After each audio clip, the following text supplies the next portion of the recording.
கண் பார்வையும் வந்து ரொம்ப யூஸ்வலா ஆக்டர்ஸ் வந்து கொஞ்சம் எக்ஸ்பிரசிவா இருக்கணும்னு சொல்லி நம்ம ஃபேஸ் ஐஸ் வந்து எக்ஸ்பிரசிவா நம்ம ட்ரை பண்ணுவோம். பட் இந்த படம் பொறுத்த வரைக்கும் இந்த மோர் ஐஸ் வந்து கொஞ்சம் கண்ணு வந்து கொஞ்சம் டெட்டா, அது வந்து சிங்கிள் மைண்ட் ஃபோக்கஸோட இருந்தா அது பெட்டரா இருக்கும் அந்த character. Thank you sir. Ashwin sir, north ஃபேக்சர்னு பார்த்தோம், அப்புறம் பொன்னியின் செல்வன் நல்ல ஒரு ஸ்டோரிஸ்லாம் பண்ணியிருந்தோம். திடீர்னு ஒரு பெரிய ஒரு லீடர் கெட்டப்ல வந்திருக்கீங்களே, சொன்னாரா உங்களுக்கு இந்த மாதிரி நீங்க லுக்ல வரணும் அப்படின்ட்டு? இல்ல, அப்படி டைமிங் அப்படி அமைஞ்சது சார். லுக்கா பாத்தீங்கன்னா டைமிங் அப்படி அமைஞ்சது அந்த டைம்ல. எனக்கு என்னன்னா ஒரு வருத்தம்னா, ஒரு ஆக்டரா வந்து எனக்கு நிறைய கேரக்டர் பண்ணணும்னு ஆசை, நெகட்டிவ் ரோல் பண்ணணும்னு ஆசை. ஆனா மேபி அந்த சாக்லேட் பாயோ அந்த ஒரு ஜோன்ல பார்க்கும்போது அந்த இந்த லுக்ல மேபி பார்க்கும்போது யாருமே அந்த விஷுவல் அது அமையல அப்படி. ஸோ ரவி சார் வந்து அப்போ கேட்கும்போது, ஆக்சுவலா ரவி சார் வந்து ஃபர்ஸ்ட் போன்ல பேசும்போது வாய்ஸை பேஸ் பண்ணி தான் பேசலாம், நீங்க ஆஃபீஸ்க்கு வாங்கன்னு அப்படி சொன்னாரு. அண்ட் அவர் கதை சொல்லும் போதே தெரிஞ்சிச்சு இவ்வளவு ஸ்கோப் இருக்கு. ஏன்னா சம்டைம்ஸ் வந்து நம்ம ஃபீல் பண்ணுவோம், அது வந்து வெறும் ஒரு வில்லன் இருக்கா, அது வந்து அதுக்கு ஒரு உருவம் தேவைன்னு மட்டும்தான் கூப்பிடுவாங்க. பட் இதுல ஒரு சோல் இருந்துச்சு அந்த கேரக்டருக்கு. ஸோ அது எனக்கு ரொம்ப பிடிச்சிருந்தது. அண்ட் நீங்க ஒரு கேக்குறீங்களா ஒரு சில விஷயங்கள், அந்த கதையோட சக்சஸே அங்கதான் நினைக்கிறேன். இதுல யார் ஹீரோ யார் வில்லன்ற ஒரு விஷயம் உங்களுக்கு யோசிக்க வைக்கும் போது மேபி ஒரு சில பேர் வந்து இவர் பக்கம் நியாயம் இருக்கு, ஒரு சில பேர் இவர் பக்கம் நியாயம் இருக்குன்னு அப்படி ஃபீல் பண்ணுவாங்க. அதுதான் அந்த கதையோட வெற்றின்னு நான் நினைச்சுக்கிறேன் சார். டேரக்ட் சார், கேப்டன் பிரபாகர் அந்த படத்துல தான் ஹெல்மெட் அந்த லைட் வச்சு அவ்வளவு பேரை காட்டுவாங்க, காத்து நானும் பேசிட்டு இருந்தோம். அதுக்கப்புறம் இந்த படத்துல அதிகமா நீங்க கொண்டு வந்திருக்கீங்களோ அப்படின்னு நாங்க இல்ல, கேப்டன் பிரபாகரன் கேட்டா கவுண்டமணி சார் போட்டதுனால தான் பயங்கர ஃபேமஸ் அந்த விஷயம். இல்ல சார், அந்த ஐடியா வந்துட்டு கேமரா சார், சின்ஸ் வந்து நாங்க அந்த சைட்ஸ் வந்து ஒரு சைட்ல இருந்து தான் நம்ம த்ரோ பண்றோம் இல்லைங்களா. ஸோ அது வந்துட்டு அவர் கேமராவும் அவர் தான் சூஸ் பண்ணார், நம்ம ஃபிக் பண்ணணும்ன்றது. ஸோ அந்த ஸ்ட்ரீக்ஸ் இதெல்லாமே பியூட்டிஃபுல்லா இருக்கும்னு சொல்லிட்டு அந்த ஹெல்மெட் கேமரான்ற ஐடியா அவர் கொடுத்தது. அஸ்வின் சார், ஒட்டுமொத்த போலீஸையும் காலி பண்ற மாதிரி ஒரு சீன் பண்ணியிருக்காங்க. எல்லாருமே அவ்வளவு ரொம்ப டென்ஷனான இடத்துல வந்து நீங்க வச்சிருக்கீங்க. டேரக்டர் கிட்ட கதை சொல்லும் போது இந்த விஷயம் இருக்குன்னு சொல்லும் போது உங்களுக்கு என்ன தோணுச்சு? ஏன்னா இப்ப இருக்கிற போலீஸ்லாம் வந்து அவங்க ஏதாவது ஒரு அகேஷன் ஏதாவது பேசினாலே வந்து குள்ள குச்சி போட்டுறாங்க, அடிக்கிறாங்க. உங்களுக்கு என்ன தோணுச்சு? இல்ல, கடைசியில ஒரு படம் தான். நீங்க கேக்குற கேள்வி, அதாவது நேர்ல வந்து போலீஸா வந்து வண்டியை பிடிச்சு நீங்க என்னங்க இப்படி நடிச்சிருக்கீங்க அது அப்படிதான் கேக்குறீங்களா? அதுக்கு அதான், அதுக்கு எல்லாமே ஒரு கதாபாத்திரம் தான் சார். அண்ட் கதையா முடியும் போது அதர்வாவோட கேரக்டர் வந்து ஹீரோட கேரக்டர் சொல்றது அதானே, அந்த டைம்ல வந்து காது கொடுக்கறதுக்கு நம்ம இருந்திருக்கணும் அப்படி வந்து சொல்றாரு. ஸோ ஐ திங்க் அது ஒரு பேலன்ஸ்டா தான் அந்த மெசேஜ் வந்து வருதுன்னு எனக்கு தோணுது. உண்மையாவே ஒரு டிஃப்ரெண்டா இருக்குது பார்த்தப்ப. அதான் இவர் வந்து உங்களுக்கு பரணி மேல என்ன கோவம்னு தெரியல. அவரு பிக் பாஸ்ல மதுளேறி குடிச்ச மாதிரி இங்கேயும் குதிக்க விட்டுருக்கீங்க.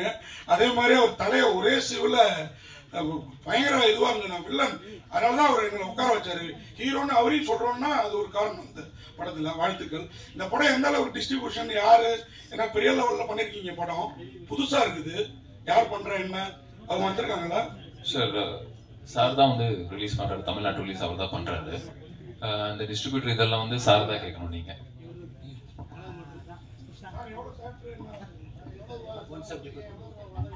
ஸோ 200 தியேட்டர்ஸ் ப்ளே பண்றாங்க சார்.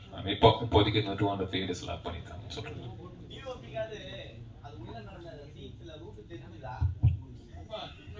நாங்க எல்லாருமே வந்து கையில ஒரு மேப்போட தான் சுத்திட்டு இருந்தோம். பெருசா வந்து போட்டோ கார்டு போட்டு கையில மேப் போட்டு டனல்னு டைட்டில் வச்சிருக்கீங்க.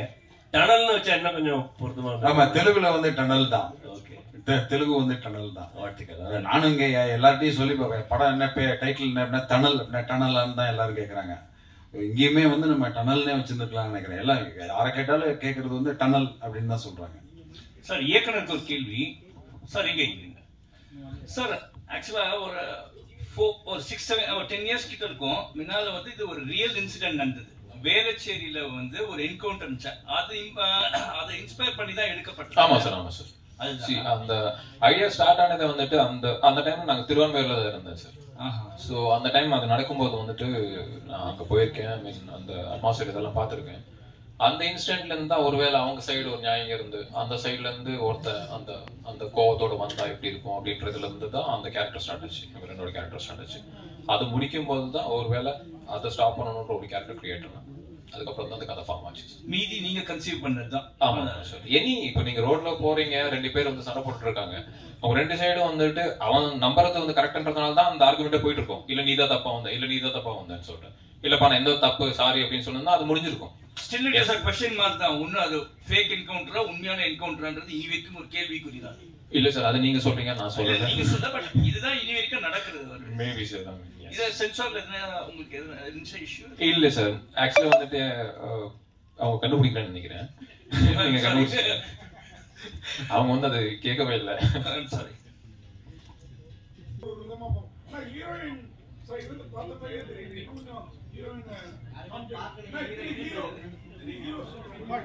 காரணங்களாலையும் வந்துட்டு அதை மாத்தி அது எழுத வேண்டியதா இருந்துச்சு. தேங்க்யூ. 10 வருஷத்துக்கு முன்னாடி தெரியும், நான் ஒரு தெலுங்கு ஃபிலிம் பண்ணிட்டு இருக்கிறப்போ இவர் வந்து கடைசி ஏடி. ஹைதராபாத்ல பாவர்ச்சின்னு ஒரு பிரியாணி ஷாப் இருக்கு. அங்கே 2 பேரும் வந்து ஒரு நாள் பிரியாணி சாப்பிட்டு இருக்கிறப்போ இவர் சொன்னார், நான் ஃபர்ஸ்ட் படம் பண்ணுறப்போ உங்களை வச்சு தான் படம் பண்ணுவேன் அப்படின்னு. ரொம்ப சந்தோஷம்ப்பா அப்படிலாம் வந்து சொல்லிட்டு இதுவாகிடுச்சு. அப்புறமா மறந்துடுச்சு 10 இயர்ஸ்க்கு அப்புறம். அப்புறமா சுரேஷ் சந்திரா சொன்னார், இப்போ அந்த பெட்ரோமாக்ஸே தான் வேணும்னு சொல்லி ஒரு பையன் வந்து சொல்லிட்டு இருக்கிறாரு, உன்னை தெரியுமா அப்படின்னு சொன்னா வந்து ரவி அப்போ வந்தார், நான் அன்னைக்கு சொன்னேன் உங்ககிட்ட அப்படின்னு சொல்லிட்டு. ஸோ அந்த மாதிரி வர்றப்போ வந்து இது ஒரு எக்ஸைட்டிங்கான ஒரு ஸ்கிரிப்ட். இது வந்து ஒரு சினிமாட்டோகிராஃபருக்கான ஒரு ஸ்கோப் இல்லை. இப்போ நீங்கள் எல்லாம் சொன்ன மாதிரி வந்து சினிமாட்டோகிராஃபருக்கு ஸ்கோப் இல்லை ஒரு ஸ்கிரிப்ட். ஸோ அந்த ஸ்கிரிப்டை வந்து 10 வருஷத்துக்கு முன்னாடி என்னை கமிட் பண்ணி ஒருத்தர் அதே மாதிரி கொண்டு வந்து கொடுத்ததில் எனக்கு ரொம்ப சந்தோஷம். அதுக்கப்புறம் சார் ஒரு பண்ணிட்டு இருக்காரு.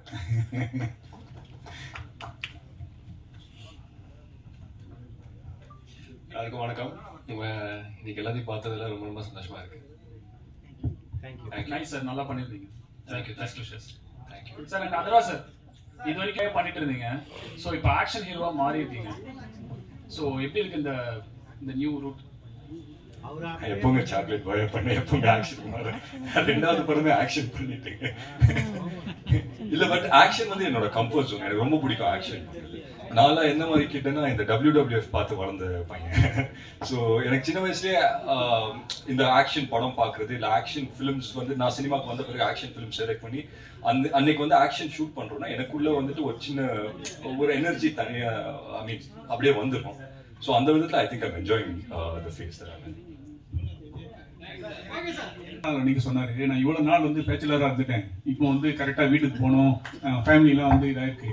அந்த மாதிரி தம்பி அதர்வா வந்து பேச்சுலரா இருக்காரு, அடுத்த கல்யாணம் அவருக்கு தான் பண்ணணும் அப்படின்னு நீங்க பேட்டியே சொன்னாரு. அதை பத்தி எப்போ என்னைக்கு கல்யாணம் பண்ண போறீங்க? என்ன விஷால் சார் எப்போ கல்யாணம் பண்றாரோ, அவர் எப்போ தாலி கட்டுறாரோ அதுக்கப்புறம் தான் சார் நான் கட்டுவேன்.